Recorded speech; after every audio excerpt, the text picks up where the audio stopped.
इस ऑनलाइन कक्षा में सभी श्रोतागण एवं भैया बहनों का स्वागत एवं अभिनंदन।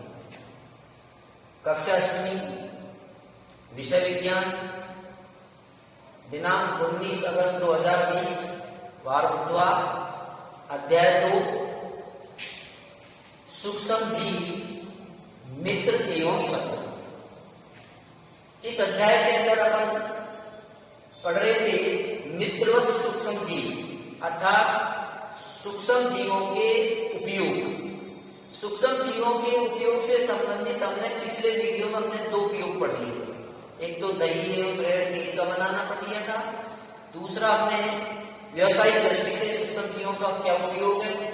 आज अपन इस वीडियो के अंदर तीसरे प्रकार का सूक्ष्म जीवों से होने वाला जो उपयोग है वो है कि सूक्ष्म जीवों के औषधीय उपयोग, यानी चिकित्सा के क्षेत्र में किस प्रकार से सूक्ष्म जीवों का योगदान रहता है औषधि वगैरह बनाने। वास्तव में सूक्ष्म जीवों का चिकित्सा के क्षेत्र में बहुत महत्वपूर्ण योगदान या भूमिका इनकी रही है। तो आप ध्यानपूर्वक सुनेंगे। आपने कई बार देखा होगा कि कई बार हम बीमार हो जाते हैं। बीमार क्यों होते हैं? प्रकृति के अंदर वायुमंडल में बहुत सारे सूक्ष्म जीव होते हैं और जब यही सूक्ष्म जीव हमारे शरीर में दूषित भोजन या दूषित जल को हम पीते हैं खाते हैं तो उसके माध्यम से हमारे शरीर में प्रवेश कर जाते हैं और प्रवेश करने पर ये अपनी संख्या में वहां पर वृद्धि करते हैं और हमारे शरीर में एक जहरीला पदार्थ या विषैला पदार्थ छोड़ते हैं जो हमें बीमार कर देता है। वो जहरीला पदार्थ या हमारा शरीर रुग्ण हो जाता है। रुग्ण का मतलब यानी हम बीमार हो जाते हैं। तो कई बार जब हम बीमार हो जाते हैं तो हम डॉक्टर के पास जाते हैं। तो डॉक्टर ने कई बार क्या है दवाई जब देता है तो लिखता है तो उसके साथ साथ कई बार एंटीबायोटिक का मतलब प्रतिजैविक औषधि भी हमें लिखता है। या तो प्रतिजैविक एंटीबायोटिक कोई टैबलेट दे सकता है या कैप्सूल के रूप में, या कई बार आप देखे होंगे बीमारियों के लिए हमको पेनिसिलिन के इंजेक्शन भी लगाए जाते हैं। तो ये सब प्रतिजैविक जो एंटीबायोटिक जो दवाई है ये कहां से आती है? ये सब दवाइयां हैं जो सूक्ष्म जीवों के सहयोग से विशेष प्रकार के जैसे जीवाणु हैं, कवक वगैरह, इनके माध्यम से ये तैयार की जाती है। तो कौन कौन सी ऐसी दवाइयां जो सूक्ष्म जीवों के माध्यम से आज आप देख रहे हैं बहुत सारी एंटीबायोटिक दवाइयां होती है जो सूक्ष्म जीवों के सहयोग से ही तैयार की जाती है, जिनमें से मुख्य रूप से पेनिसिलिन हो सकती है, टेट्रासाइक्लिन हो सकती है और इरिथ्रोमाइसिन हो सकती है और एक और होती है स्ट्रेप्टोमाइसिन। ये सब दवाइयां जो आप यहाँ पर देख रहे हैं वो एंटीबायोटिक है और इन्हीं सूक्ष्म जीवों के माध्यम से तैयार की जाती है। तो देखिए यहाँ देख लीजिए, देखिए आजकल सूक्ष्म जीवों जैसे जीवाणु व कवकों से अनेक प्रतिजैविक यानी एंटीबायोटिक औषधियों का उत्पादन हो रहा है, जिनमें प्रमुख रूप से कौन कौन सी एंटीबायोटिक है? पेनिसिलिन, स्ट्रेप्टोमाइसिन, टेट्रासाइक्लिन और एरिथ्रोमाइसिन सामान्य रूप से उपयोग की जाने वाली दवाइयां हैं जो हमें डॉक्टर वगैरह देते हैं। आइए अब हम ये जानना चाह रहे हैं कि अगला बिंदु हमारा है प्रतिजैविक या एंटीबायोटिक क्या होते हैं, यानी आप एंटीबायोटिक किसे कहेंगे? तो देखिए इस प्रकार की जो औषधियां हैं वो बीमारियों को क्या करती हैं? जो बीमारी हमारे अंदर जो पैदा करने वाले जो सूक्ष्म जीव है, क्योंकि अभी हमने आपको बताया था कि कोई भी बीमारी होती है वो सूक्ष्म जीव के माध्यम से होती है। तो इस प्रकार की औषधियां क्या करती हैं? हमारे शरीर के अंदर बीमारी पैदा करने वाले जो सूक्ष्म जीव हैं उनको या तो क्या कर देता है, वो नष्ट कर देती है दवा, या फिर उनकी वृद्धि को रोक देती है। वृद्धि का मतलब संख्या में, क्योंकि जितनी ज्यादा वृद्धि संख्या में बढ़ेंगे उतनी बीमार होंगे अपन। तो क्या करते हैं कि ये एंटीबायोटिक जो इस प्रकार सूक्ष्म जीवों को नष्ट करने में या फिर उनकी वृद्धि को रोकने में जो सूक्ष्म जीवों के द्वारा तैयार की जाने वाली औषधि होती है उसे हम एंटीबायोटिक कहते हैं। तो देखो लिख रखा है एंटीबायोटिक किसे कहेंगे आप? कि इस प्रकार की औषधियां बीमारी पैदा करने वाले सूक्ष्म जीवों को नष्ट कर देती है अथवा उनकी वृद्धि को रोक देती है। तो इस प्रकार की औषधियों को ही हम प्रतिजैविक या एंटीबायोटिक औषधियां कहते हैं। ठीक है ना। अब ये एंटीबायोटिक औषधियां क्या है, जिन्हें किससे तैयार करेंगे, विभिन्न प्रकार की कवक, कवक क्या है, फफूंद एक तरह की, तो कवक या जीवाणु से उत्पादित किया जाता है। किसी विशिष्ट प्रकार के सूक्ष्म जीवों का संवर्धन करके इनका उत्पादन किया जाता है, जिन्हें अनेक रोगों की चिकित्सा में उपयोग में लाते हैं। तो इस प्रकार इनका उत्पादन किया जाता है। अगला बिंदु आ रहा है, ध्यान से सुनिए। हमारे जो एक वैज्ञानिक है जिनका नाम है अलेक्जेंडर फ्लेमिंग। अलेक्जेंडर फ्लेमिंग नामक वैज्ञानिक ने 1929 में सूक्ष्म जीवों के जीवाणुओं से संवर्धन से इन्होंने एक औषधि तैयार की थी, एंटीबायोटिक, जिनका नाम है पेनिसिलिन। याद रखिए, परीक्षा में बहुत आता है कि पेनिसिलिन नामक औषधि की खोज किसने की, प्रतिजैविक औषधि खोज की।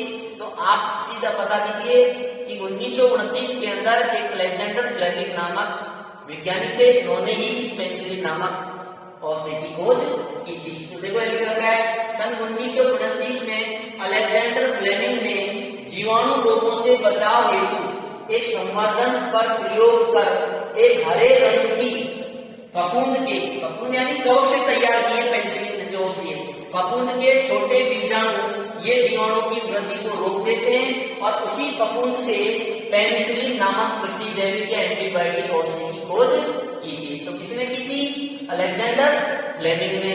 कौन सी एंटीबायोटिक थी, पेनिसिलिन नामक औषधि की खोज की। आगे अगला टॉपिक हमारा आ रहा है कि प्रतिजैविक जो औषधि हैं इनके कोई दो उपयोग बताइए। यानी आज जो एंटीबायोटिक है, प्रतिजैविक है, इनके क्या उपयोग है।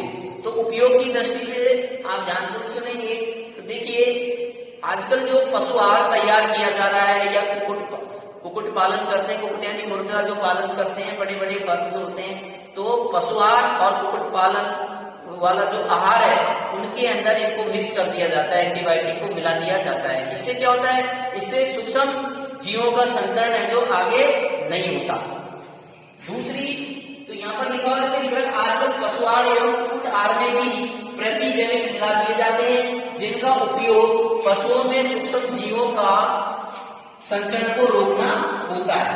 दूसरा उपयोग क्या है कि प्रतिजैविक का उपयोग कुछ पौधों के रोगों को नियंत्रण के लिए जाता है, क्योंकि पौधे भी सजीव होते हैं, पौधों में भी अनेक प्रकार के रोग हो जाते हैं। तो पादप रोगग्रस्त न हो तो इनसे बचाव के लिए भी आजकल है जो क्या है, एंटीबायोटिक तैयार किए जाते हैं। तो देखिए, दूसरा नंबर का उपयोग निकल गया है कि प्रतिजैविकों का उपयोग कुछ पौधों के रोग नियंत्रण के लिए किया जाता है।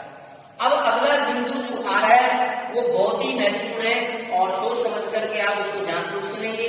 देखिए, हेडिंग क्या दे रखा है, प्रतिजैविक या एंटीबायोटिक लेते समय हमें किन किन बातों की सावधानी रखनी चाहिए।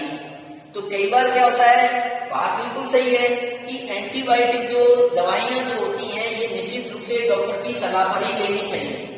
क्यों लेनी चाहिए, क्योंकि एंटीबायोटिक जो दवाइयां होती हैं वो हमारे शरीर पर कई बार इनका गलत प्रभाव पड़ जाता है। एंटीबायोटिक दवाई कई बार क्या है, हमको आवश्यकता नहीं है और हम एंटीबायोटिक दवाई ले रहे हैं, तो इससे क्या होने वाला है कि जब आपको वास्तव में एंटीबायोटिक की जरूरत पड़ेगी तब आपके शरीर पर उसका प्रभाव नहीं होगा जितना उसका प्रभाव पड़ना चाहिए। क्यों, क्योंकि जब आपको आवश्यकता नहीं थी तो उस समय आपने ले लिया अनावश्यक रूप से, तो इसलिए हमारी बॉडी पर इनका गलत प्रभाव पड़ता है। इसलिए इनका सोच समझ करके उपयोग करना चाहिए।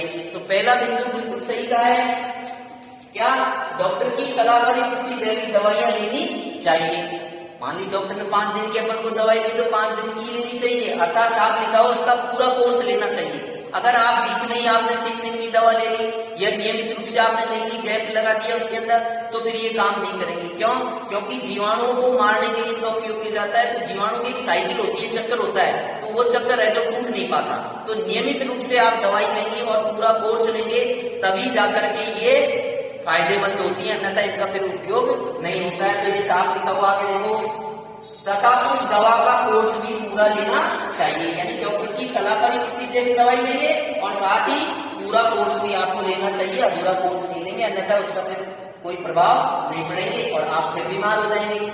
दूसरा देखिए, अनावश्यक रूप से ली गई प्रतिजैविक शरीर में उपस्थित, मैंने कहा ना भी थोड़ी देर पहले कि जब हमको आवश्यकता नहीं है एंटीबायोटिक हम ले रहे हैं, तो तो अनावश्यक रूप से जब आप लेंगे, क्योंकि एंटीबायोटिक जो होती है वो जीवाणु को नष्ट करने में काम में लेती है। तो हमारी बॉडी के अंदर कई बार क्या है, लाभदायक जीवाणु भी होते हैं, हानिकारक जीवाणु तो होते ही है, लेकिन उसके साथ साथ लाभदायक जीवाणु भी मर जाएंगे। तो जब आवश्यक है तो ही एंटीबायोटिक ले, अन्यथा वो क्या करेंगे, हमारे शरीर के उपयोगी जीवाणुओं को भी नष्ट कर देगा, इसलिए नुकसानदायक होता है। तो लिख रखा है अनावश्यक रूप से ली गई प्रतिजैविक शरीर में उपस्थित उपयोगी जीवाणु भी नष्ट कर देती है, जिससे हमको नुकसान हो जाएगा। तीसरी बात देखिए क्या लिख रखा है कि सर्दी जुकाम एवं फ्लू में प्रतिजैविक प्रभावशाली नहीं होती। इसका मतलब क्या है कि ये जो बीमारियों के मैंने नाम बोले, कौन कौन से अभी आपके सामने नाम बोले थे कि कई बार सर्दी लग जाती है, जुकाम लग जाते हैं या बुखार हमारे हो जाते हैं, तो ये जो है ये वायरस जनित रोग है, और वायरस जनित रोग पर एंटीबायोटिक का कोई इफेक्ट नहीं होता है। हम खामा खा ले रहे हैं, क्योंकि एंटीबायोटिक केवल जीवाणु जन्य रोगों पर ही उसका उपयोग होता है, तो नहीं लेना चाहिए। तो ये नहीं कह रहा है कि सर्दी जुकाम एवं फ्लू में प्रतिजैविक प्रभावशाली नहीं होते। क्यों नहीं होते? क्योंकि ये रोग है जो वायरस द्वारा होते हैं, जबकि एंटीबायोटिक तो जीवाणु जन्य रोगों पर ही नष्ट करने में उनके उपयोग में ले जाते हैं। तो ये हमारे हो गए प्रतिजैविक लेते समय ये इन सावधानियों का आपको उपयोग करना चाहिए, और निश्चित रूप से बगैर डॉक्टर की सलाह करके एंटीबायोटिक दवा लेनी नहीं चाहिए, क्योंकि इनके बहुत सारे साइड इफेक्ट भी होते हैं और हमारे स्वास्थ्य पर इनका प्रतिकूल प्रभाव पड़ता है, जो कि आगे जाकर के हानिकारक होता है। तो ये था हमारा आज के वीडियो के अंदर क्या कि सूक्ष्म जीवों का औषधीय उपयोग किस प्रकार होता है, जिसमें विशेष महत्वपूर्ण भूमिका थी एंटीबायोटिक औषधियों की, जो इन्हीं सूक्ष्म जीवों से तैयार की जाती है।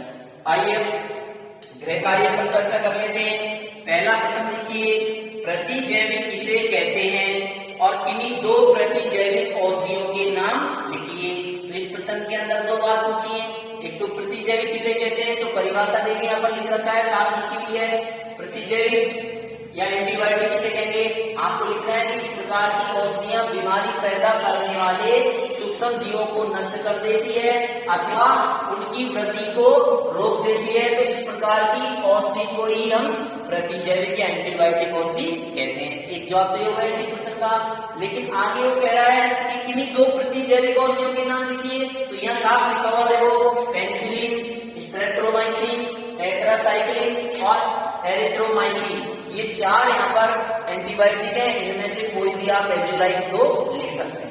नेक्स्ट क्वेश्चन देखिए, पेनिसिलिन नामक प्रतिजैविक औषधि की खोज किसने व कब की थी। तो वैज्ञानिक का नाम पूछ रहे हैं यहाँ पर, तो यहाँ साफ लिखा हुआ देखिए कब की थी, तो 1929 में आप बता सकते हैं किसने की थी, अलेक्जेंडर फ्लेमिंग नामक वैज्ञानिक ने। किसने? अलेक्जेंडर फ्लेमिंग नामक वैज्ञानिक ने इसकी खोज 1929 में की थी। तो ये भी क्लियर। तीसरा प्रश्न देखिए, प्रतिजैविक लेते समय कौन कौन सी सावधानियां रखनी चाहिए। तो देखो यहाँ पर ये लिखा हुआ है साफ, पहला पॉइंट लिख रखा है, कौन प्रतिजैविक लेते समय कौन कौन सी सावधानियां रखनी चाहिए। तो देखिए यहाँ हेडिंग डाला हुआ, प्रतिजैविक लेते समय सावधानियां। पहला, डॉक्टर की सलाह पर प्रतिजैविक दवाई लें और उसका पूरा कोर्स लें। दूसरा, अनावश्यक रूप से लेंगे प्रतिजैविक है जो हमारे शरीर के उपयोगी जीवाणु को भी नष्ट कर देते हैं। तीसरा, सर्दी जुकाम में फ्लू प्रतिजैविक प्रभावशाली नहीं होते, इसलिए इनका उपयोग इन वायरस जनित रोगों में नहीं करना चाहिए। तो ये क्लियर हो गया आपका। और लास्ट क्वेश्चन है देखिए, प्रतिजैविक के कोई दो उपयोग लिखिए। तो इस टॉपिक के ऊपर देखिए लिख रखे, पहला उपयोग, आजकल पशु आहार एवं कुक्कुट आहार में भी प्रतिजैविक मिलाए जाते हैं, इसका बता सकते हैं। दूसरा, प्रतिजैविकों का उपयोग कुछ पौधों के रोगों के नियंत्रण के लिए भी किया जाता है। और तीसरा, आप अपने मन से भी ले सकते हैं, अभी पढ़ा कि विभिन्न प्रकार की जीवाणु जन्य जो बीमारियां होती हैं एंटीबायोटिक के रूप में, औषधि के रूप में भी इनका उपयोग किया जाता है। आज की वीडियो में इतना ही, धन्यवाद।